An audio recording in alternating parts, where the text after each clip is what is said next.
அழகிய தீயே என்னை வாட்டுகிறாயே, சுகமான குரல் யார் என்றால் சுசீலாவின் குரல் என்றேன். கனவு நிலைக்குமா, தினம் காண கிடைக்குமா, உன் உறவு வந்ததால் புது உலகம் திறக்குமா.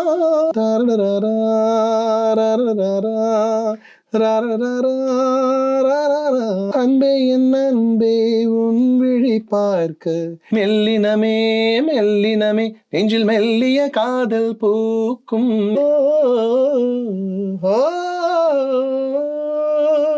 நைன்டிஸ் 2K கிட்ஸோட ஒவ்வொரு இமோஷன்லயும் உங்களுடைய குரல் இருக்கும். நெஞ்சை பூ போல் கொய்தவளே. அந்த பாட்டு ஒரிஜினல் வந்து 7 minutes கிராஸ் பண்ணி போயிடுச்சு. அதுல என்னென்னமோ டெலிட்டட் சீன்ஸ்ன்ற மாதிரி டெலிட்டட் போர்ஷன்ஸ்லாம் கூட இருக்கும்.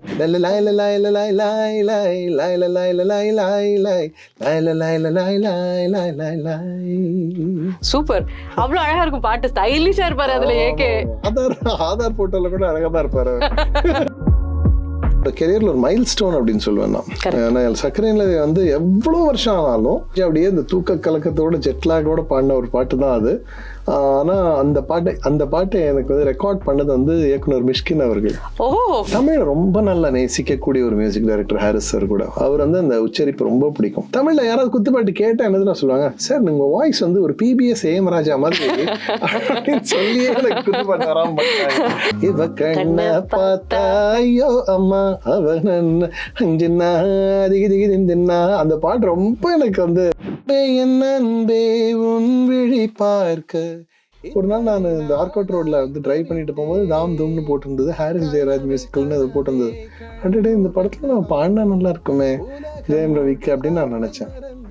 அடுத்த நாளே எனக்கு அந்த வாய்ப்பு வந்தது. அடைமழை காலம் இனி அருகினில் வாசப்படம் சுகம் சுகம். 90s 2K கிட்ஸோட ஒவ்வொரு இமோஷன்லயும் உங்களுடைய குரல் இருக்கும். அது காதலா இருக்கட்டும், இல்ல கேலி கிண்டலா இருக்கட்டும், உங்களுடைய எல்லா இமோஷன்லயும் உங்களுடைய வாய்ஸ் தான். சோ இப்போ அந்த பாட்டெல்லாம் நீங்க ரீல்ஸ்ல கேட்கும் போதோ, நீங்க கான்சர்ட்ல பாடும்போது அதுக்கு அவங்க கொடுக்கக்கூடிய அந்த ரெஸ்பான்ஸோ எப்படி இருக்கு? ரொம்ப ஓவர்வெல்மிங்கா இருக்கு. அதாவது சில சாங்ஸ் வந்து எஸ்பெஷலி அந்த லாஞ்சிவிட்டின்னு இருந்தது. ப்ராபபிலி வந்து மக்களுடைய அட்டென்ஷன் ஸ்பேன் வந்து இன்னும் ஜாஸ்தியா இருந்த டைம் அது. ஸோ எப்பவுமே வந்து அந்த காலத்துல வந்த பாடலாம் இன்னும் லாஞ்சிவிட்டி ஜாஸ்தியா இருக்கிறதுக்கு அது ஒரு காரணம்னு நினைக்கிறேன். அதனால இப்போ வர பாடல்களுக்குலாம் லாஞ்சிவிட்டி இல்லைங்கிற ஒரு ஆங்கிள் நான் சொல்லலை. பீப்புள் வந்து அந்த ஹோல் ஹார்ட்டடா அதை ஃபுல்லா கிரகிச்சிக்க கூடிய ஒரு சூழல் இருந்தது. ஸோ அதனால அதோட கேட்டு வளர்ந்தவங்க, நம்ம எப்படி ராஜாசாரை கேட்டு அப்படி வளர்ந்தோம், அந்த மாதிரி வந்து நமக்கு இந்த சாங்ஸை கேட்டு வளர்ந்தவங்க அவ்வளோ ஒரு கிரேசியா இருக்காங்கன்னு எனக்கு தெரியவே தெரியாது. இன்ஃபேக்ட் அதோட ரீல்ஸ் எல்லாம் பார்த்துதான் ரீல்ஸ். இன்ஃபேக்ட் ஹாரிஸ் சாரோட சென்னை கச்சேரி நான் பண்ணிட்டு இருக்கும்போது, சென்னை ஷோ பண்ணிட்டு இருக்கும்போது ஒரு கேர்ள் வந்துட்டு அப்படியே உடனே ரீல் போட்டிருந்திருக்காங்க. அது பாருங்க, இந்த பாட்டை நான் வந்து இவர் லைவ்ல பாடுறதுக்காக கேட்கறதுக்கு தான் நான் வெயிட் பண்ணிருந்தேன், அதுக்கு தான் வந்தேன் அப்படின்னு சொல்லி ஒரு கேர்ள் ரீல் போட்டாங்க. ஸோ அந்த அளவுக்கு அந்த சாங்ஸோட இம்பாக்ட் வந்து இன்னும் இருக்குங்கிறது ரொம்ப ஒரு மகிழ்ச்சி தரக்கூடிய ஒரு விஷயம். அதை மறுபடியும் பெர்ஃபார்ம் பண்ணிக்கிட்டு இன்னமும் என்ன சொல்றது, அதான் லைக் ஐ செட், இன்னும் அது பெர்ஃபார்மன்ஸ்க்குரிய பாடல்களா இருக்கு. ஏன்னா எல்லா ஹிட் சாங்ஸையும் பெர்ஃபார்ம் பண்ண முடியாது. சில ஹிட் சாங்ஸ் பெர்ஃபார்ம் பண்ணா அது இம்பாக்ட் ஏற்படுத்தக்கூடிய பாடல்களை எனக்கு நிறைய கிடைச்சது வந்து எனக்கு ரொம்ப மகிழ்ச்சியா இருக்கு. கண்டிப்பா உங்களுடைய ஆரம்ப காலத்துல இருந்தே நிறைய அந்த மாதிரியான பாடல்கள் நீங்க பாடிட்டே வந்திருக்கீங்க. சரி, எனக்கு உங்ககிட்ட என்ன கேட்கணும்னு தோணுச்சுன்னா, நீங்க வந்து பிளேபேக் சிங்கிங், பட் பேரலா நீங்க வந்து ஹோஸ்ட் பண்ணீங்க, அஜய் பண்ணீங்க, ஜேர்னலிசம் படிச்சிருக்கீங்க. சோ நீங்க என்னவா ஆகணும்னு சின்ன வயசுல நினைச்சீங்க? நான் யூஸ்வலா என்ன பண்ணுவேன், ஆம்பிஷன் கரெக்டா வந்து யார் பிளான் பண்ணுவாங்களோ, மேபி யாராவது பண்ணுவாங்களா இருக்கும். இப்போ ஒரு படத்தை பார்த்துட்டு, காக்கி சட்டையில கமல் படத்தை பார்த்துட்டு வந்தா உடனே போலீஸ் ஆகணும். அப்புறம் ஒரு ராணுவ வீரன் ஏதாவது ஒரு ரஜினி படம் பார்த்துட்டு வந்தா உடனே நான் ஆர்மிக்கு போகணும்னு ஆசைப்படுறேன். இந்த மாதிரிலாம் தான் யூஸ்வலா இருக்கும் ஒரு wavering. But at one stage I decided police தான் ஆகணும், போலீஸ் ஆஃபீஸர் ஆகணும், ஐபிஎஸ் பண்ணணுங்கிறது தான் வந்து ஒரு கிட்டத்தட்ட ஒரு எய்மாவே இருந்தது. பட் நடுவில் கிரிக்கெட் வந்து ரொம்ப எனக்கு ஒரு ஆர்வத்தை ஏற்படுத்தி கிரிக்கெட்டர் ஆகணும் அப்படிங்கிற ஒரு ஆர்வமும் இருந்தது. பட் இசை வந்து எல்லாத்தையும் ஒரு ஃபோர் ஃப்ரண்ட்டுக்கு வந்து அது டேக் ஓவர் பண்ணி, ஏன்னா 18 வயசுல எனக்கு வந்து பிளேபேக் சிங்கிங் சான்ஸ் கிடைச்சிட்டதுனால after that there was no looking back அப்படிங்கிற மாதிரி ஒரு விஷயத்தை ஒரு பாட்டு இருக்கு, பழைய பாட்டு. I don't know if anybody will remember that song. AM Raja அவர்கள் பாடினது. கலையே என் வாழ்க்கையின் திசை மாற்றினாள்னு.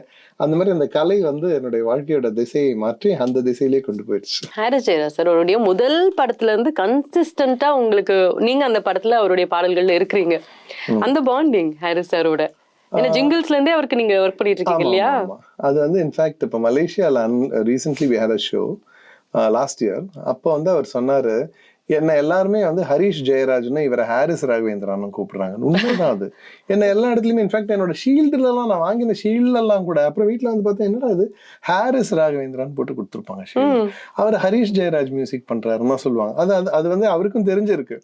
ஸோ அதை பத்தி அவர் மென்ஷன் பண்ணாரு ஸ்பெஷலா ஸ்டேஜ்ல, இந்த அளவுக்கு வந்து நாங்க சேர்ந்து பண்ண பாட்டுங்க வந்து இம்பாக்ட் ஏற்படுத்தி இருக்கு அப்படின்னு சொல்லி. ஸோ அவரோட ஒரு இன்ட்ரடக்ஷன் எப்படின்னா, நான் இந்த மாதிரி ட்ரை பண்ணிட்டு இருந்த காலம். அப்பனா பாரதி ரிலீஸ் ஆகல, பாடியிருந்தேன். ஸோ அந்த டைம்ல வந்து நான் அவரை பார்த்து, ஏன்னா எல்லாருமே அப்போ உங்களுக்கு கூகுள் அந்த அளவுக்குலாம் இல்லாதனால அவர் எப்படி இருப்பாருன்னு தான் தெரியாது. பட் காத்து வாக்கில் கேள்விப்பட்டது, எல்லாருமே சொல்லுவாங்க ஜெயராஜ் வாசிச்சிருக்காரு, ஜெயராஜ் தான் ப்ரோக்ராம் பண்ணியிருக்காரு. அப்போ அவரோட லாஸ்ட் நேம் வச்சு தான் வந்து இது பண்ணுவாங்க, அவர் அட்ரஸ் பண்ணுவாங்க. யார் இந்த ஜெயராஜ், இவரை வந்து நம்ம பார்க்கணுமே அப்படின்னு சொல்லி நான் ரொம்ப அவர் பார்க்க முயற்சி பண்ண போது ஒரு நாள் அவர் அப்ரோச் பண்ணேன். அப்போ வந்து எனக்கு சரி வர சொன்னாரு, நான் பாடி காட்டினேன். And he liked it. But அவர் எதுவும் ப்ராமிசஸ் கொடுக்கல, பிகாஸ் அவரே ஃபர்ஸ்ட் மூவி பண்ணிட்டு இருக்காரு. தென் என்னோட வாய்ஸ் ரேஞ்சு எப்படி இருக்குங்கிறதெல்லாம் பண்றதுக்கு ஒரு மசாலா அட்வர்டைஸ்மெண்ட் ஒன்று வந்து ஒரு ஜிங்கிள் பண்ணிட்டு இருந்தாரு. அப்ப என்ன கூப்பிட்டு வந்து அதுல பாட வச்சாரு. அதுக்கு லிரிக்ஸ் பண்ணவங்க தாமரை. ஓகே. மாமி மசாலா சம்திங் லைக் தட் அந்த மாதிரி. அப்புறம் வந்து he was convinced. சரி, அவருக்கு என்னென்ன ரெக்குவயர்மெண்ட்ஸ் இருக்குன்னு இருக்குல்ல ஒரு மியூசிக் டைரக்டருக்கு, என்ன சிங்கர் கிட்ட. ஸோ அதுக்கப்புறம் வந்து பாரதி ரிலீஸ் ஆச்சு. இந்த மின்னலே பாட்டு வந்து நான் வந்து ட்ராக் மாதிரி பாடியிருந்தேன். He made me sing, he didn't promise anything. நானும் எதிர்பார்க்கல, பட் ரொம்ப நல்லா வந்திருந்ததுன்னு சொன்னாங்க. ஸோ அதுக்கப்புறம் வந்து ஒரு வேளை ஹோல்ட் பண்ணி வச்சிருந்தாங்க மார்க்கெட் வேல்யூக்காக. They probably tried wanted somebody else. But Harris sir மறுபடியும் என்னை கூப்பிட்டு இன்னும் கிளீனா அது பண்ண. இன்ஃபேக்ட் முதல்ல நம்ம இங்க ஸ்டுடியோக்கு வரதுக்கு முன்னாடி நம்ம பேசிட்டு இருந்தபோது சொன்னேன்ல, அந்த பாட்டு ஒரிஜினல் வந்து 7 minutes கிராஸ் பண்ணி போயிடுச்சு. அதுல என்னென்னமோ டெலிட்டட் சீன்ஸ்ன்ற மாதிரி டெலிட்டட் போர்ஷன்ஸ்லாம் கூட இருக்கும். ஸோ அந்த பாட்டோடைய ஃபைனல் வெர்ஷன் தான் வந்து நம்ம இப்போ கேட்டது. ஸோ அது ரொம்ப எனக்கு ஒரு பெரிய திருப்பம். ஏன்னா second hit is the most important. Bharathi hit ஆயிடுச்சு, இந்த செகண்ட் ஹிட் வராம போனவங்கள எப்பவுமே ஒன் ஹிட் வண்டர்னு சொல்லுவாங்க. அது மாதிரி நிறைய பேரோட லைஃப் ஆயிருக்கு. அந்த செகண்ட் ஹிட்டுங்கிறது வந்து யாருக்குமே ரொம்ப ரொம்ப இம்பார்ட்டன்ட். அக்ஷய்குமார் அவர்கள் சொல்லுவார், செகண்ட் ஹிட் தான் உன்னோட லைஃபை தீர்மானிக்குது, உன்னோட கரியரை வந்து தொடர்ச்சியா போக தீர்மானிக்குது. அந்த மாதிரி இந்த செகண்ட் ஹிட் வந்து மின்னலைவா வந்தது.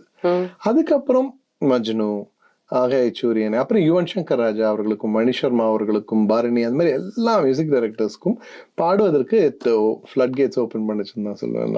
அழகிய தீக்கு முன்னாடி பாடல்கள் வரைக்கும் நீங்க பாடின பாட்டு வரைக்கும் அதோட ஸ்டைல் ஒரு மாதிரி, பட் ஹாரிஸ் சாரோட ஸ்டைலே கம்ப்ளீட்டா டிஃப்ரெண்ட். ஒரு பாட்டு நீங்க பாடின மாதிரி இருக்கும், நடுவில் வந்து வேற மாதிரியான டிரான்சிஷன்ஸ் இருக்கும், அது அந்த லேயர்ஸ் இது எல்லாமே. அந்த பாட்டு நீங்க பாடும்போது எப்படி இருந்தது, அழகிய தீயை கேட்கும்போது அவுட் எப்படி இருந்துச்சு? இனிஷியலி அந்த பாட்டு நான் வந்து சில பாடினேன், சி ஸ்ருதியில பாடினேன். அது ரொம்ப, பட் ப்ராப்ளி அவங்க அதுக்கப்புறம் ரெடியூஸ் பண்ணாங்க. இன்ஃபேக்ட் இப்பவே ரொம்ப ஹையா தான் இருக்கும் அந்த பாட்டு. அது வந்து சிலேருந்து ஐ திங்க் ஏக்கு ரெடியூஸ் பண்ணாங்க, கொஞ்சம் ரெடியூஸ் பண்ணி. ஏன்னா they tried somebody else நினைக்கிறேன் ப்ராப்ளி. அப்புறம் வந்து அவங்களுக்கு இதை கன்வின்ஸ்டு நான் பண்ணா பெட்டரா இருக்கும்ட்டு மறுபடியும் கூப்பிட்டு ரீரெக்கார்ட் பண்ணாரு. இந்த மீன் டைம் இந்த லிரிக் கரெக்ஷனும் இருந்ததுல, லிரிக் போர்ஷன்ஸ் நிறைய இருந்தது. அடடா நெடுநாளாய் நடந்தேன் தனியாளா எப்படிலாம் இருக்கும். அப்புறம் கடைசியில தீயில் என்னை எரிக்காதே இப்படிலாம் போர்ஷன்ஸ் இருந்துச்சு அதுல. ஸோ அதெல்லாம் வந்து ஹி ஹேட் டு ஒரு கரெக்டான optimum length of the song அந்த நேரத்தில் அவர் பண்ணிட்டு ஹி ரீரெக்கார்ட் பண்ண. அப்பதான் எனக்கு வந்து ரொம்ப சேலஞ்சிங்கா இருந்தது. ஃபர்ஸ்ட் டைம் நான் பாடின அந்த ஒரு ஈஸ் வந்து செகண்ட் டைம் இல்லாம போயிடுச்சு எனக்கு. என்ன மைண்ட்ல வந்து என்னன்னா, ஐயோ இப்ப எனக்கு ரொம்ப ஒரு ரெஸ்பான்சிபிலிட்டி கொடுத்துட்டாங்களே புதுசான்ற மாதிரி. அது எல்லாருக்கும் ஃபர்ஸ்ட் வேற, ஹாரிஸ் சாருக்கு ஃபர்ஸ்ட், கௌதம் வாசுதேவன் சாருக்கு இல்ல. எனக்கு இல்ல, அந்த பாட்டையே நான் முதல்ல பாடிட்டேன்ல, அப்ப நான் வந்து அடிச்சுட்டு தள்ளின மாதிரி எனக்கு ஒரு ஃபீலிங் இருந்தது. ரெண்டாவது டைம் பாட போகும்போது நான் மென்டலி எனக்கு கொஞ்சம் வந்து ப்ரெஷர்ல வந்து சக்கம் ஆயிட்டேன். அப்புறம் வந்து அவர் சொன்னார், இல்லை டேக் யூர் டைம்னு ரொம்ப பொறுமையான, அவ்வளோ பொறுமையா அந்த பாட்டை ரெக்கார்ட் பண்ணாரு. ஏன்னா நான் ஈஸியா சீக்கிரமாவே பாடிடுவேன் யூஸ்வலா, பட் இவ்வளோ டைம் எடுக்குதுன்னு ஹி அண்டர்ஸ்டுட் ஏதோ ப்ரெஷர்ல இருக்கான் அப்படிங்கறது. ஸோ அதுக்கு டைம் கொடுத்து எடுத்து அதுக்கப்புறம் finally the output was awesome. அந்த அவுட்புட் எங்களுக்கு இப்போ ஏ அழகிய தீயே என்னை வாட்டுகிறாயே, ஒரு ஹைக்கூ கவிதை விழிகளில் நீ பாட பாட, ஒரு ஹைப்பர் டென்ஷன் தலைக்கேறுதே நானும் வாட, பாவைகள் உனக்கொரு அலர்ஜியடா, அவளை பார்த்ததும் உனக்குள்ளே எனர்ஜியடா, என ஏதோ செய்து விட்டாய். Come on baby, don't do this baby, நெஞ்சை பூ போல் கொய்து விட்டாய், நெஞ்சை பூ போல் கொய்து விட்டாய். அதோட இன்னொரு ஒரு பேத்தோசம், நெஞ்சை பூ போல் கொய்த வழியில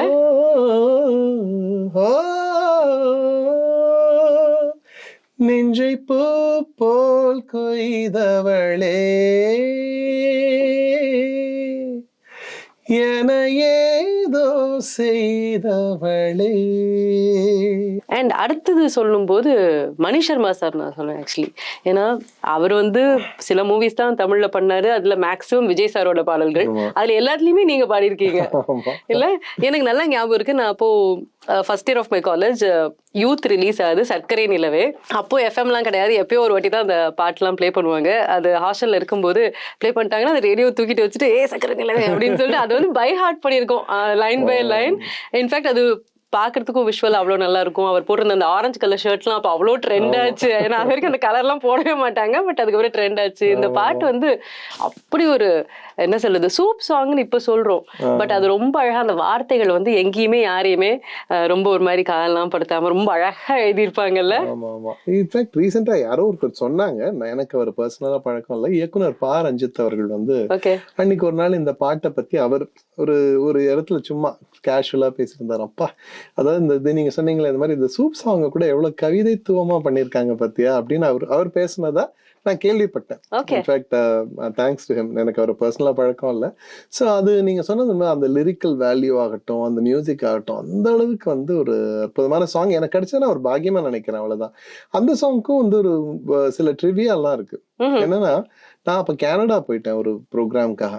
கனடா போயிட்டு இவங்க வெயிட் பண்ணிட்டு இருந்தாங்க. எனக்கு இந்த பாட்டை நான் தான் பாடணும்னு டிசைட் பண்ணி ரீச் அவுட் பண்ணபோது இந்த மாதிரி கனடா போயிருக்கேன் அப்படின்னு சொல்லிட்டு வெயிட் பண்ணிட்டு இருந்திருக்காங்க. நான் அப்புறம் வந்துட்டும் ஜெட்லாக் இருக்கும்ல, அது ஸ்பெஷலி நார்த் அமெரிக்கா போயிட்டு வந்தோம்னா ரொம்ப ஒரு ஒன் வீக்குக்கு அப்பவும் ஒரு 2 days வரைக்கும் வெயிட் பண்ணாங்க. ஆஃப்டர் தட் சரி இல்ல விஜய் சாருக்கு போகணும், பாட்டு பண்ணி ஆகணும் அப்படின்னு சொல்லி அப்போ வந்து கொஞ்சம் அப்படியே இந்த தூக்க கலக்கத்தோட ஜெட்லாகோட பாடின ஒரு பாட்டு தான் அது. ஆனா அந்த பாட்டை எனக்கு வந்து ரெக்கார்ட் பண்ணது வந்து இயக்குனர் மிஷ்கின் அவர்கள். அந்த படத்துல அவர் ஏடியா ஒர்க் பண்ணாரு, ஏடியா கோ டைரக்டராகவும். அது எனக்கு தெரியல. அவர் தான் வந்து ஒரு அப்ப மொட்டை அடிச்சிருப்பாரு. அந்த படத்துல கூட ஒரு பாட்டுல கூட வருவாரு. ஒரு பாட்டுல காமெடியா வந்து டான்ஸ் எல்லாம் பண்ணிட்டு இருப்பாரு. இல்ல சரக்கு வச்சிருக்கேன் இல்ல, அந்த மொட்டை மண்டை மேல அப்படி விஜய் சார் வந்து தாளம் போடுவார்ல, அது அவர் தான், மிஷ்கின் தான் அவரு. அவர் தான் ரெக்கார்ட் பண்ணாரு. மணி சர்மா சாரை பொறுத்தவரை என்னன்னா, அவர் வந்து டேக் வந்து நம்மளதான் டிசைட் பண்ண விடுவார். ஒரு பாட்டு டேக் பண்ணிட்டோம், பண்ண உடனே நான் அப்படியே வெயிட் பண்ணிட்டே இருப்பேன், ஒண்ணுமே சொல்ல மாட்டாரு. சார் ஓகே அண்ணா, உனக்கு ஓகேயா அப்படிம்பாரு. சார் எனக்கு எப்படி நம்ம எனக்கு ஓகே சார் பண்ணுங்க நம்ம எப்படி சொல்ல முடியும்? இல்ல அவர் சொல்லுவாரு, இதுல ஒரு லாஜிக் என்னன்னா, யூ லிசன் டு இட். உனக்கே பிடிக்காதது வந்து மத்தவங்களுக்கு பிடிக்கும்னு நீ எதிர்பார்க்க முடியாதுல்ல. First you take a call, then I'll take a call பாரு. ஸோ அது வந்து அவருடைய அப்ரோச் அது. அந்த பாட்டுல அது சர்க்கரை நிலவையில என்ன ட்ரிவியான்னு சொல்ல வந்தேன்னா, அந்த பாட்டு நான் கனடால வந்து பாடினேன்ல, அந்த பாட்டை எடுத்தது அந்த கனடால தான் எடுத்திருப்பாங்க. அது வெரி ஸ்ட்ரேஞ்ச் கோஇன்சிடென்ஸ். அது லேக் ஆன்டாரியோ பார்க்ல தான் வந்து அந்த பாட்டை எடுத்திருப்பாங்க. ஸோ அது வந்து என்னோட கெரியர்ல ஒரு மைல் ஸ்டோன் அப்படின்னு சொல்லுவேன் நான். ஏன்னா சர்க்கரை நிலவை வந்து எவ்வளவு வருஷம் ஆனாலும் எப்படி நிற்பதுவே நடப்பதுவே கேட்பாங்களோ, அது மாதிரி சர்க்கரை நிலவை வந்து ஒரு மைல் ஸ்டோன். அது வந்து எல்லாம் அதுக்கப்புறமா வளர்ந்த பசங்களுக்கும் அந்த பாட்டு பிடிக்கும். அது நிற்பதி வைக்கும் அது உண்டு. வயசானவங்களுக்கும் பிடிக்கும், யங்ஸ்டர்ஸ்க்கும் பிடிக்கும். ஏதாவது பாரதினா டக்குன்னு இதை ரெஃபரன்ஸ் சொல்ற மாதிரி. ஸோ அந்த மாதிரியான பாடல்கள்லாம் வந்து I think universe has been very kind to மீன்னு சொல்லுவேன் நான். அந்த மாதிரி நல்ல பாடல்கள், வால்யூம் ஆஃப் சாங்ஸுங்கிறத விட நல்ல ஹிட் சாங்ஸ் கிடைக்கிறதுங்கிறது பெரிய ஒரு, because it's very elusive to find a ஹிட்டுங்கிறது வந்து என்னைக்குமே ஒரு ஹிட்டுங்கிறது அமையணும். யாராவது ஒருத்தர் இப்போ கூட யாரையாவது பார்த்து இந்த சின்ன சார் எப்போ அடுத்த ஹிட்டு கொடுக்க போறீங்க அப்படின்னு கேட்டா நம்ம என்ன எடுத்து வச்சா அப்படின்னு கொடுப்போம். It has to happen, every thing has to fall in place. அந்த ஒரு உருவாகணும் ஒரு ஹிட்டுங்கிற இந்த பிரபஞ்சத்துல இருந்து உருவாகணும். அது ஆக்சுவலா அதுல நம்ம ஒரு பார்ட்டா தான் இருக்க முடியும். அது நான் பாடினனால மட்டும் ஹிட்டு அப்படிலாம் நம்ம நினைக்கவே முடியாது, நினைக்க கூடாது முதல்ல. அதுல எவ்வளவு பேரோட இது இருக்கு, மியூசிஷியன்ஸ், எத்தனை பேருடைய அந்த பிரெயின் இது இன்புட்ஸ் இருக்கு. ஸோ அதுல வந்து we were part of the team that got successful.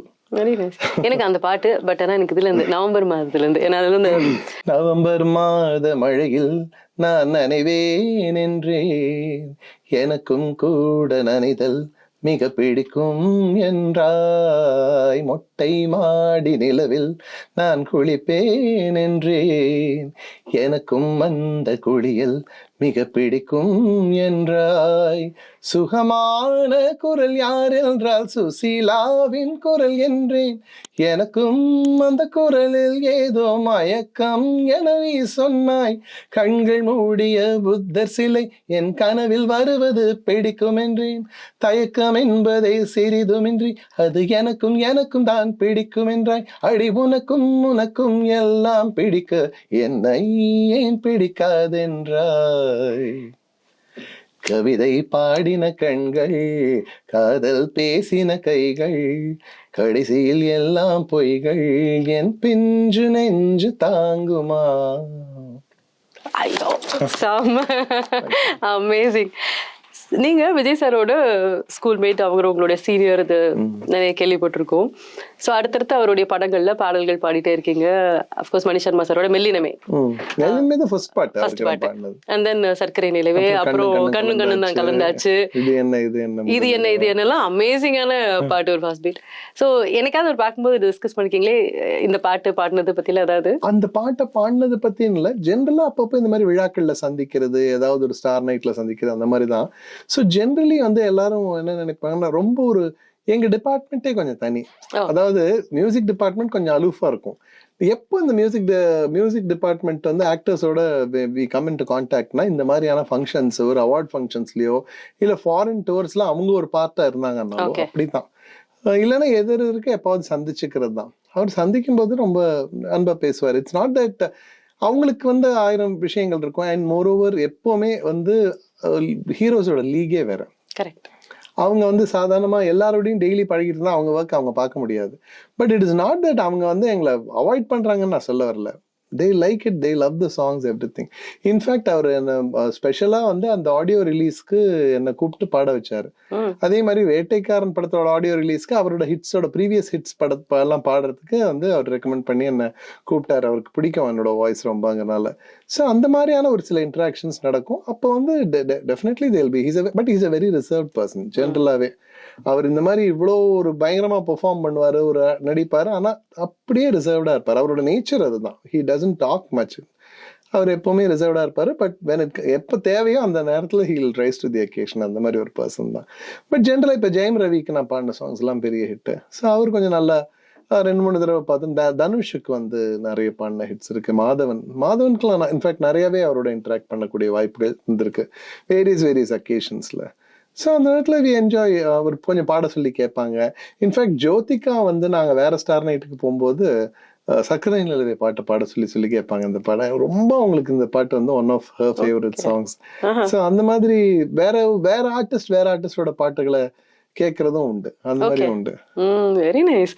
So எனக்கு மெல்லினமே பாட முடியுமா? ஏன்னா அது கேட்கும் போதே, அந்த மெல்லினமே நீங்க சொல்லும் போதே அவ்வளோ மென்மையா இருக்கும். வீசி போன புயலில் என் வேர்கள் சாயவில்லை, ஒரு பட்டாம்பூச்சி மோத அது பட்டென்று சாய்ந்ததடி, எந்தன் காதல் சொல்ல என் இதயம் கையில் வைத்தேன், நீ தாண்டி போன போது அது தரையில் விழுந்ததடி, மண்ணிலே செம்மண்ணிலே என் இதயம் துள்ளுதடி, ஒவ்வொரு துடிப்பிலும் உன் பேர் சொல்லுதடி, கனவு பூவே வருக, உன் கையால் இதயம் தொடுக, எந்தன் இதயம் கொண்டு நீ உந்தன் இதயம் தருக. ஹே, மெல்லினமே மெல்லினமே நெஞ்சில் மெல்லிய காதல் பூக்கும், என் காதல் ஒன்றே மிக உயர்ந்ததடி, அதை வானம் அண்ணாந்து பார்க்கும். Super, amazing. தேங்க்யூ.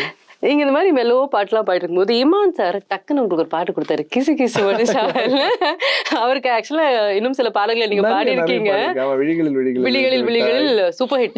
இப்ப ரீசெண்டா பேபி ஓ பேபின்னு ஒரு படம், அது கூட இமான் தான் பாடினேன். ஆமா, he is a very good friend and he's a Imman in my opinion he is actually a genius. ஏன்னா ஒரு பாட்டுக்கு வந்து ராஜா சார் மாதிரி எவ்வளவு எஃபிஷியண்டா, ஒரு ஃபாஸ்டா, அதே சமயம் பயங்கர இம்பாக்ட் ஏற்படுத்தக்கூடிய ஒரு பாட்டுக்கு உடைய கதைக்கேற்ப மியூசிக் எல்லாம் வளைச்சு கொடுக்கக்கூடிய ஒரு music director Imman. It's just not because he is giving me ஆப்பர்ச்சுனிட்டிஸ்ன்றதுக்காக நான் சொல்லலை. எல்லா மியூசிக் எல்லா கிரியேட்டர்ஸுமே ஜீனியஸஸ் தான். இமான் வந்து எப்படின்னா அந்த மாதிரி ஒரு டிசைன், இமான் ஒரு படத்துடைய கதை வந்து கொஞ்சம் அப்படியே ஒத்து போகும் அவரோட மியூசிக்ல. ரொம்ப அழகா அதை பண்ணக்கூடிய ஒரு பர்சன் அப்படின்னு நான் நினைப்பேன். இமானுக்கு நான் நிறைய ஆரம்பத்துல இருந்தே பாடிட்டு வரேன். இன்ஃபேக்ட் அவர் விசில் அடிக்கும் மதனா அதுக்கு முன்னாடியே அவர் வந்து சின்ன சின்ன படங்கள்லாம் நிறைய பண்ணிருக்காரு, அதுக்கெல்லாம் கூட பாடியிருக்கேன். ஸோ அவர் எப்படின்னா ஒரு பேக்ரவுண்டே இல்லாம வந்து ஒரு பெரிய லெவல்ல ஒரு ஜெயிச்ச ஒரு பர்சன் அவரும். ஸோ இமானுக்கு வந்து இமான் எனக்கு வச்ச பேர் தான் வந்து இண்டஸ்ட்ரியில எனக்கு நிக் நேம். அப்படியா? என்ன பேர் அது? தமிழ்வாதி.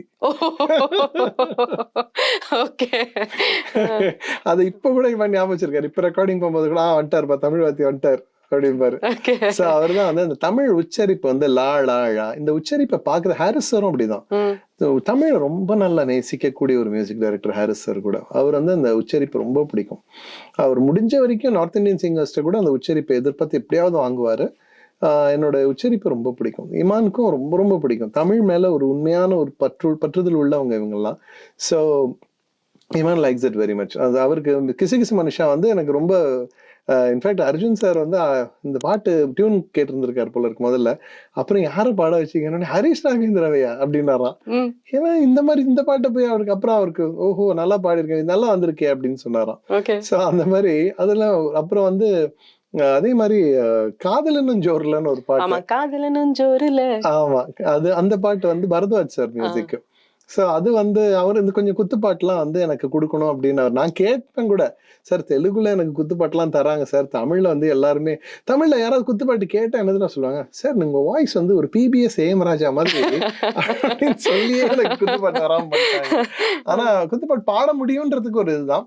பட் ஜனங்க எது விரும்புறாங்கிறதோ அல்டிமேட்லி அதுதான் முக்கியம். அதுக்காக நான் இதெல்லாம் பண்ணுவேன்னு காட்டுறதுக்காக எதோ பண்ணிட்டு இருக்க முடியாது. ஸோ இந்த விஷயம் இந்த அளவுக்கு என்னை ஏத்துட்டு இருக்காங்கிறதுக்கு அது ஒரு பெரிய விஷயம் தானே. கிசு கிசு மனுஷாலுமே ஸ்டார்டிங் அப்படி இருக்கும், பட் நடுவுல ஒரு சூப்பரான மெலடி வரும்ல.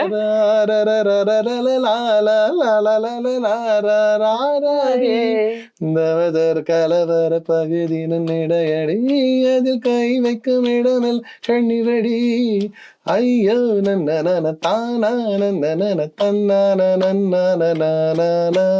கிசு கிசு மனுஷா இக்கான ரொம்ப நல்ல பாட்டு அது. ஆக்சுவலி இன்ஃபேக்ட் நான் இப்ப ஃபுல்லா டுவெட்ஸ் மட்டுமே ஒரு ஷோ பண்ணேன் கனடால, ஒன்லி டுவெட்ஸ்.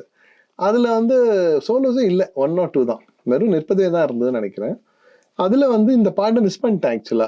அதுக்கப்புறம் அந்த பாட்டு கனடால முடிச்சதுக்கு அப்புறம் தான் அந்த ஆர்கனைசர் இருந்து, சார் இந்த பாட்டு சூப்பர் பாட்டு சார், இதை மிஸ் பண்ணிட்டோம் அப்படின்னாங்க. சோ அப்பதான் எனக்கு ஆமாமா இந்த பாட்டு ரொம்ப, ஏன்னா அது என்னமோ அவ்வளவு சாங்ஸ் லிஸ்ட்ல முடிஞ்சு போச்சு. அதனால probably next time I should include this song also. கண்டிப்பா அந்த படமும் ஹிட், அந்த படத்தோட காமெடி ஹிட், அது எல்லாமே ஹோல்சமா அந்த படமே ஹிட் இல்லையா? வடிவேலோட லெஜெண்டரி காமெடிஸ்ல அதெல்லாம் சீரியஸ்லியா அர்ஜுன் சார் ஈக்குவல் அந்த படத்துல வந்து காமெடி பண்ணிருப்பாரு செம்மையா. அர்ஜுன் சார் வந்து எனக்கு ரொம்ப இன்ஸ்பிரேஷன். எப்போ நான் வந்து எனக்கு என்ன ஃபிட்னஸ் பத்தி பேசிட்டே இருப்பாரு எப்ப பார்த்தாலும் அர்ஜுன் சார். எப்ப என்ன பார்த்தாலும் யோ நீ வந்து ஃபிட்னஸ், நீ ஒர்க் பண்ணணும், நீ ஜிம் வச்சு நீ பாடிட்டு இருப்ப, எனக்கு தெரியும் பிஸியா தான், ஜிம் எல்லாம் போகணும், இது பண்ணோம் ட்ரிம் பண்ணோம் அப்படி பேசுவாரு. ஓகே. ரொம்ப அது ஒரு உரிமை எடுத்துக்கிட்டு ஹில்ஸே இந்த மாதிரி திங்ஸ் லைக் ஃபிட்னஸ் பத்தி கொஞ்சம் இம்பார்ட்டன்ட், நல்ல ஹெல்த் ரொம்ப இம்பார்ட்டன்ட் அதெல்லாம் சொல்லக்கூடிய ஒரு பர்சன் அவரு.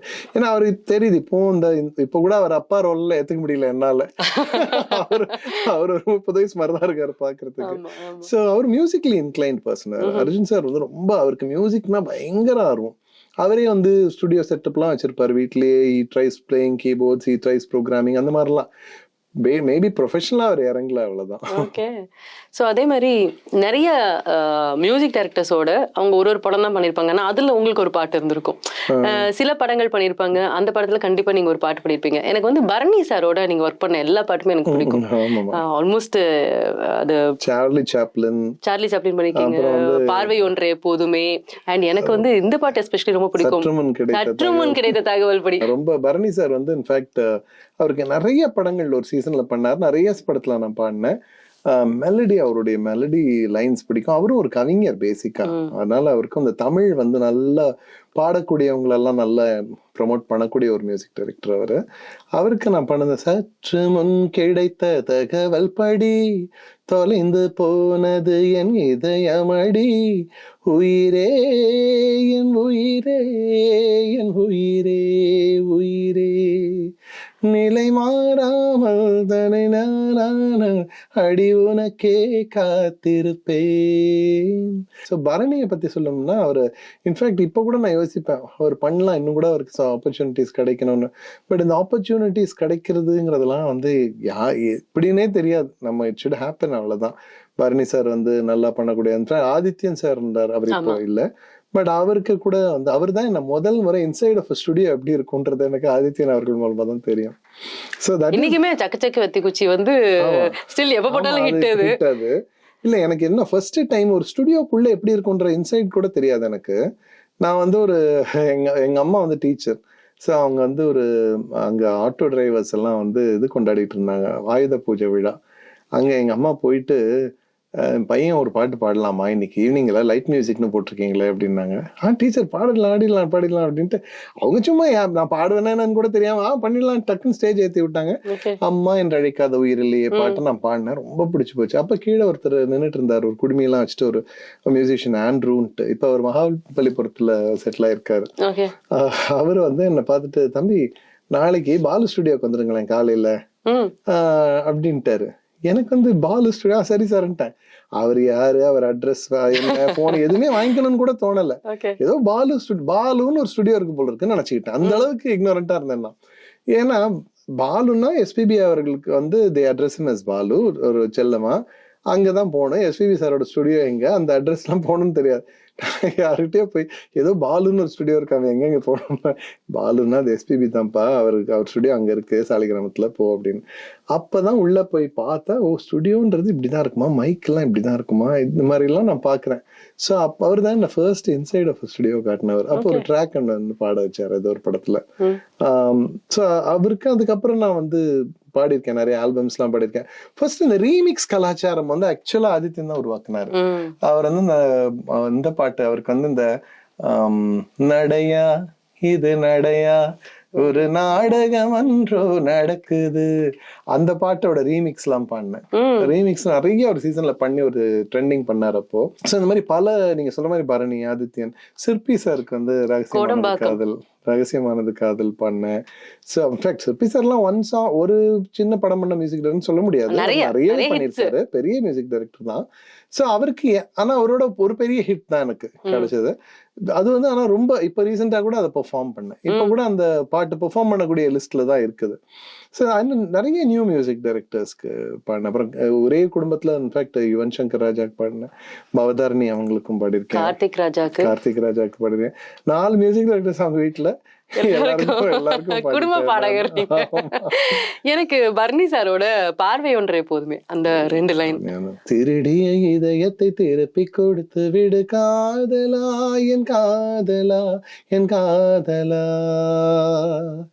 சிரிக்கிற சிரிப்பை நிறுத்திவிடு, பார்க்கிற பார்வையை மறந்துவிடு, பேசுற பேச்சை நிறுத்திவிடு, பெண்ணே என்னை மறந்துவிடு, உயிரே மறந்துவிடு, உறவே மறந்துவிடு, அன்பே விலகிவிடு, என்னை வாழ விடு, திருடிய இதயத்தை திருப்பி கொடுத்து விடு, காதலா என் காதலா என் காதலா. அமேசிங். இதே மாதிரியான ஒரு அமேசிங் மெட்லி தான் நீங்க சிற்பி சாருக்கு பாடிருக்கூடிய கோடம்பாக்கம். அருமையா அதுல நடுவுல அந்த சொல்லாமல் அந்த செய்யும், அது வந்து ஒரு சரணம் ஃபுல்லா மேல், ஒரு சரணம் ஃபுல்லா ஃபீமேல், இந்த செகண்ட் சரணம் ஃபுல்லா ஹரிணி பாடிருப்பாங்க. அந்த மாதிரி நீங்க ஒரு 2 லைன் பாட முடியுமா? சொல்லாமல் செய்யும் காதல் கனமானது. அந்த பாடோட விஷுவலைசேஷன் வந்து ரொம்ப அழகா இருக்கும். அந்த பாட்டுக்கு ஏத்த மாதிரி ரொம்ப கவித்துவமா வச்சிருப்பாங்க, சீன்ஸுமே இல்ல. பாக்கும்போது எப்படி இருந்துச்சு நீங்க பாடினது அந்த விஷுவல்? எனக்கு அதான் ரொம்ப, அதாவது இந்த பாட்டு அந்த ரொம்ப பிளெண்டா இருக்கும். அந்த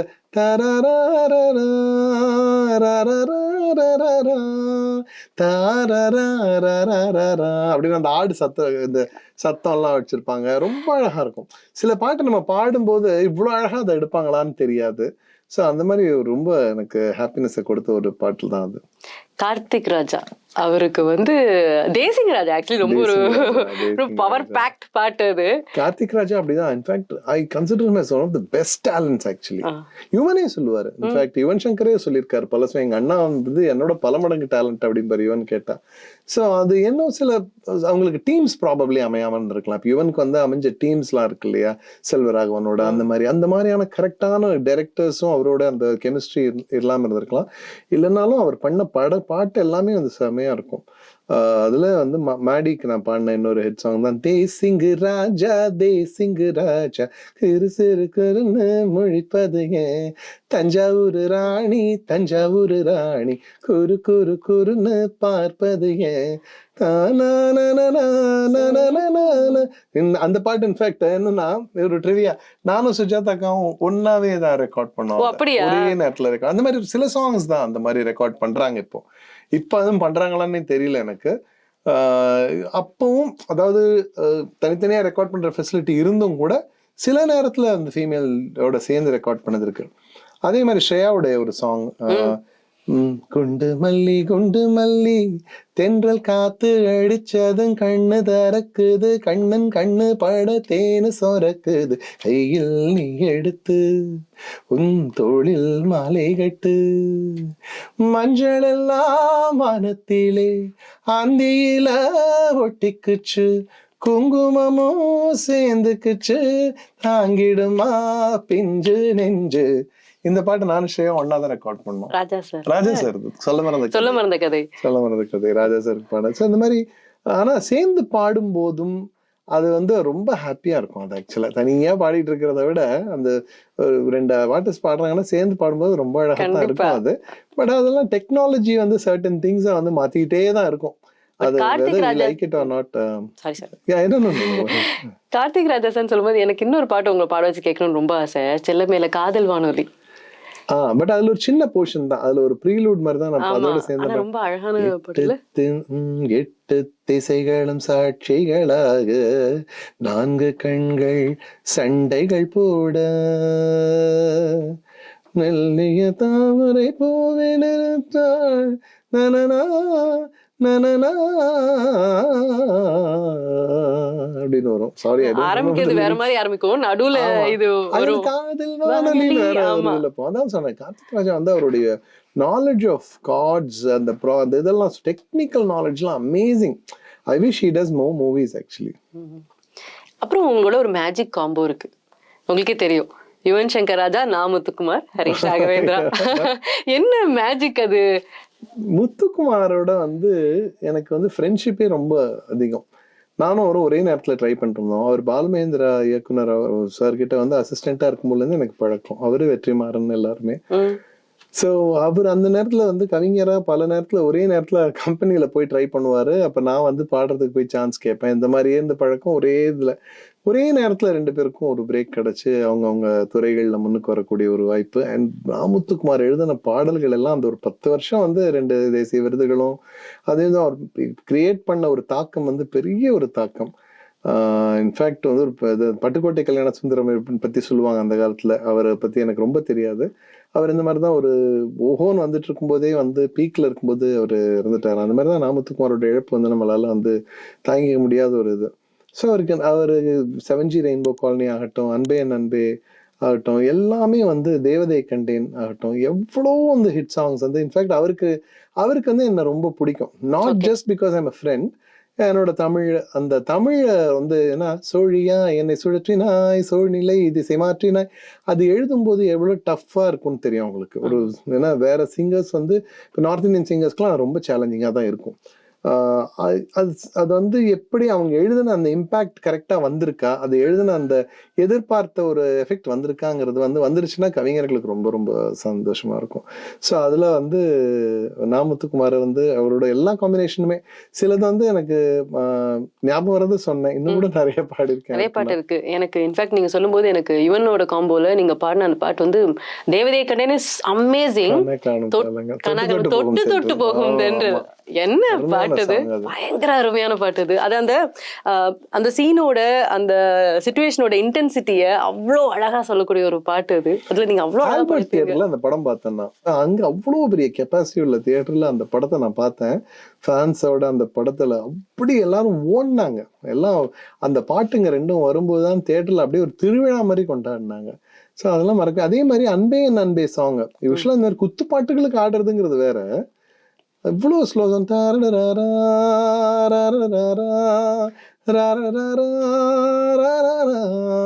அப்படின்னு மியூசிக் வர ஆரம்பிச்ச உடனே தியேட்டர்ல எல்லாம் அந்த ரயில் எல்லாம் விட்டுக்கிட்டு இப்படியே பசங்க எல்லாம் ஓடினாங்க இப்படி அப்படி எல்லாம். அந்த பாட்டு நான் இப்ப கூட வந்து ஹாரிஸ் சாரோட பெர்ஃபார்ம் பண்ணிட்டு இருக்கேன். நான் பயங்கரமான ஒரு ரீச் இருக்கு அந்த பாட்டுக்கு. எனக்கு தொட்டு தொட்டு பாட முடியுமா? தொட்டு தொட்டு போகும் தென்றல் தேகம் எங்கும் வீசாதோ, விட்டு விட்டு தூரும் தூரல் வெள்ளமாக மாறாதோ, ஒரு வெட்கம் என்னை இங்கு தீண்டியதே, அவள் பார்க்கும் பார்வைதான் குளிர்கிறதே, போகும் பாதைதான் தெரிகிறதே, மனமெங்கும் மயங்கிடும் பொழுது வார்த்தையா இது மௌனமா, வானவில் வெறும் சாயமா, வண்ணமா மனம் இன்னுமா, தேடி தேடி தொலைந்திடும் பொழுது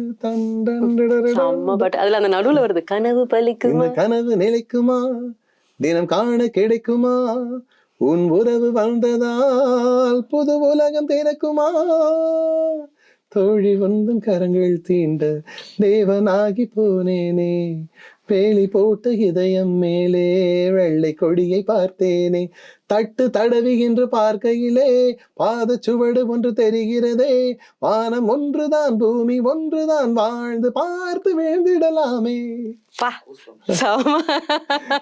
எனக்கு ஆக்சுவலி இந்த பாட்டு லிரிக்ஸ் ஞாபகம் இருக்குன்னே எனக்கே தெரியாது. என்னால இத்தனை வருஷம் கழிச்சும் அதுவும் இந்த பாட்டு ரெகுலர் பெர்ஃபார்ம் பண்ண பாட்டும் கிடையாது. தேவதை கண்டேன்னா எனக்கு தெரியும் இந்த பாட்டு கண்டிப்பா என்னோட பிளேலிஸ்ட்ல என்னோட செட் லிஸ்ட்ல இருக்கும்னு. இந்த பாட்டு ரொம்ப ரேர் தான். பட் இந்த பாட்டு அப்படியே நான் ஆரம்பிச்சு ஒரு ஃப்ளோல போவேன்னு நான் நினைக்கவே இல்லை. நாமத்துக்குமார மறக்கவே முடியாது. சீரியஸ்லி நீங்க தேவதை கண்டேன்னு சொன்னோன்னே எனக்கு அதுல ஒரு இடம் ரொம்ப பிடிக்கும்.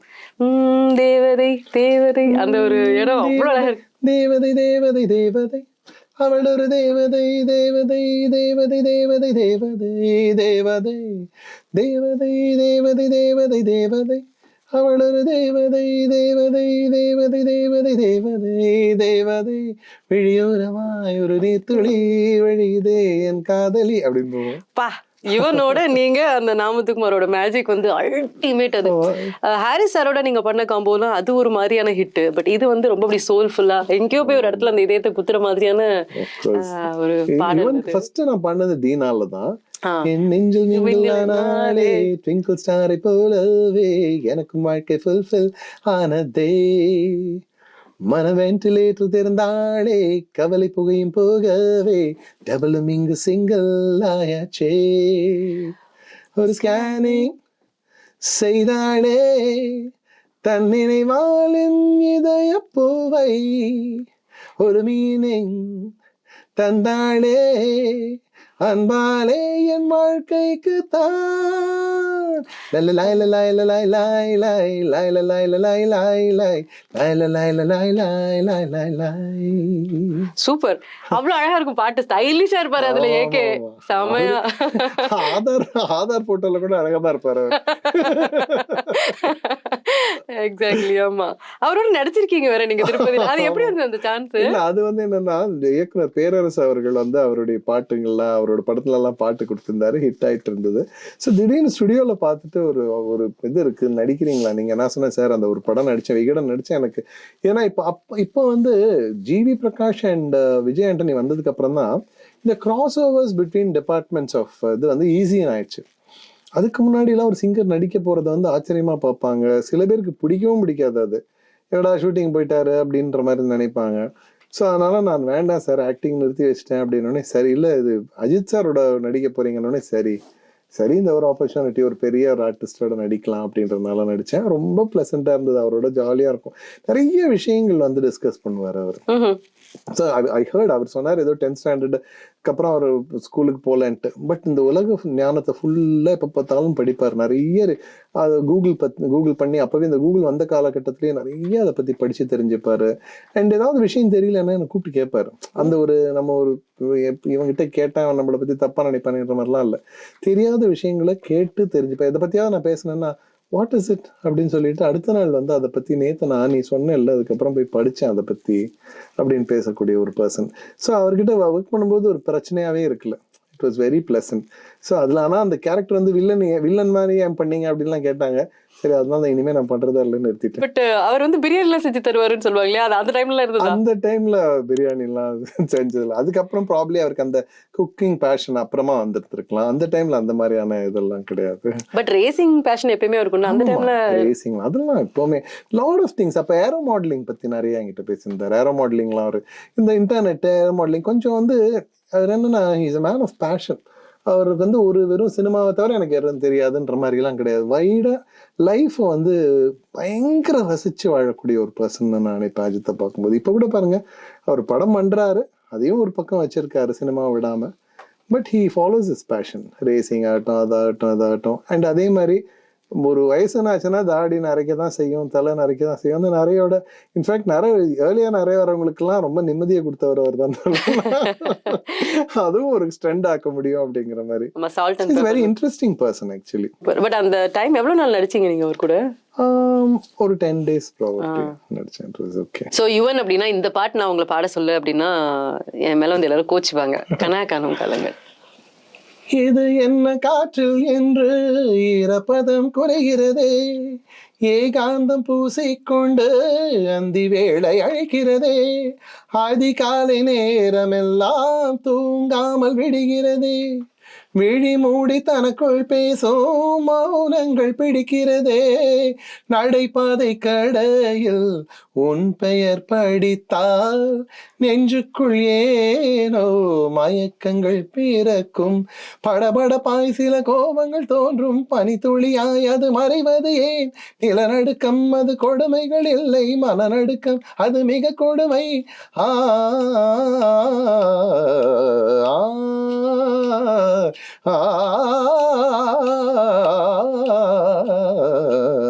கன காணும் காலங்கள், கரைந்தோடும் நேரங்கள், கலையாத கோலம் போடுமோ, விழி போடும் பயணங்கள் வழி மாறுந்த தரரோடும் போகுமோ. நிறைய பேரோட வாழ்க்கையில வந்து அவங்க ஒரு கஷ்டத்துல இருக்கக்கூடிய காலகட்டத்தில், எஸ்பெஷலி 90s 2K கிட்ஸுக்கு வந்து இந்த மாதிரியான பாடல்கள் வந்து அவங்களுக்கு ஒரு பெரிய அந்த அவங்களுடைய சோகமோ அவங்களுடைய மனசுல இருக்கிற பாரத்தையோ வெண்ட் அவுட் பண்றதுக்கான ஒரு விஷயமா இருந்திருக்கு இல்ல. தனுஷ் போயிட்டு ஒரு படத்துல டக்குன்னு ரூம லாக் பண்ணிட்டு ராஜா சார் பாட்டு கேட்டு இருப்பாரு. அந்த மாதிரி அதே மாதிரிதான் நீங்க பாடின ஏ நெஞ்சே பாட்டும் அது என்னோட most one of my favourite song April மாதத்தில் ஆக்சுவலி. சோ யுவன் சார் பாட்டை பத்தி ஒரே ஒரு இது ட்ரிவியா மாட்டோம். சிவியர் லாரஞ்சிட்டிஸ் அப்ப அந்த பாட்டு பாடும்போது எனக்கு சுத்தமா குரலை வரல. டோட்டலி அன்னைக்கு என்ன ரெக்கார்டிங்கே போகாம விட்டுலாமான்னு, சரி நேர்ல போய் வர திடீர்னு லாஸ்ட் மினிட்லாம் வரலன்னு சொன்னா என்ன தப்பா நினைப்பாங்கன்னு ஸ்டுடியோக்கு போயிடலாம், அவங்களே அதை பார்த்துட்டு வீட்டுக்கு போன்னு சொல்லிடுவாங்கன்னு சொல்லிட்டு தான் போனேன். பட் மிராக்குலஸ்லி த வாய்ஸ் அன்னைக்கு எப்படி அந்த ரெக்கார்டிங் நடந்து முடிஞ்சது, அந்த மிராக்கிள் இன்னைக்கு வரைக்கும் தெரியாது. அது மட்டும் இல்லை, ஹை ரேஞ்ச் அது பாட்டு. ஏ நெஞ்சே என் நெஞ்சே என்னை கேளாமல் அலைப்பாய்கின்றாய், ஓ காதல் ஒரு காந்தம் என கண்டேன் நான், ஈர்க்கும் அதன் திசையில் என்று வீழ்ந்தேன் நான், மாயக்கரம் கொண்டு மயிலிறகு கொண்டு ஜில் என்று மனதை தொடுதே அப்படின்னு. ஆமா. ஸோ அது ரொம்ப அதான், it was meant to happen, அவ்வளோதான். ஏன்னா நான் பாடுவேனே நினைக்கல. ஸோ அந்த மாதிரி ஒரு சூழல்ல போய் ஒரு பாட்டு, அப்புறம் இவன் கேட்டுட்டு ஒன்றுமே ஒன்றும் வாய்ஸ் ஒன்றும் ப்ராப்ளமாக இருக்கிற மாதிரியே தோணல, I don't know why we are so worried அப்படின்னாரு.